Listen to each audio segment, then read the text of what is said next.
A little girl was playing when she accidentally climbed into a safe, not noticing that the safe door was slowly closing. Trapped in the suddenly sealed space, she started crying in fear. Her cries alerted her father, who was cooking in the kitchen. The man immediately entered the password and tried to open the safe to rescue his daughter, only to find that it would not budge. He entered the password several more times, but still failed to open the door. That was when he realized that his wife had secretly changed the password. The little girl inside grew more and more frightened. The man quickly called his wife, who had gone to a yoga class, to get the password. But he was shocked to find that a strange man answered the phone. He did not have time to ask what was going on and told the man to put his wife on the line at once. Unexpectedly, the stranger put forward a condition that he must divorce his wife. The man had never imagined that his wife would betray him, but he had no time to argue with the stranger and angrily ordered him to hand the phone to his wife immediately. Fortunately, at that moment, his wife, who had just finished her yoga session, walked over. When the wife learned that her husband was calling to ask for the safe password, she wore a look of great impatience. After finding out that their daughter was locked inside the safe and that her husband needed the password to get her out, the woman mistakenly thought that he was trying to steal the money in the safe.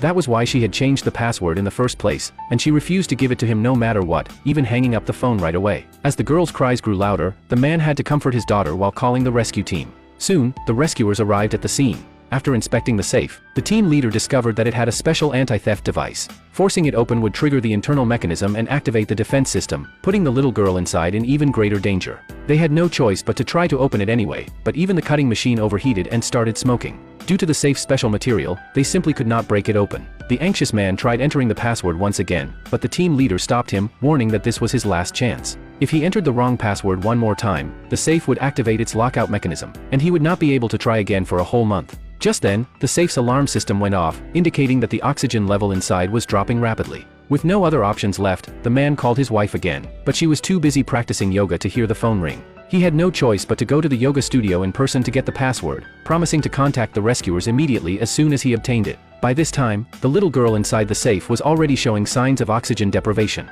When the man rushed to the yoga studio as fast as he could, he was shocked to discover that his wife's yoga instructor was none other than the strange man who had answered his phone earlier. It suddenly made sense why his wife had suddenly become so obsessed with yoga lately. He had no time to think further and dragged his wife toward the door to rush back home. But the man stepped in and instigated her by saying that he was joking and that a father should be able to take good care of his own daughter. The woman was completely carried away by his words and shouted at her husband, accusing him of being so desperate for money that he would even use their precious daughter's life as a threat. She refused to give him the safe password, declared that she would not go back with him no matter what, and even told him to leave at once, threatening to divorce him if he did not. Meanwhile, the little girl's breathing grew weaker and weaker. The rescue team leader called the girl's father to ask if he had gotten the password, adding that the oxygen level inside the safe was running out fast. If they failed to open the door soon, the consequences would be unimaginable. When the woman heard this, she thought that her husband had hired someone to put on an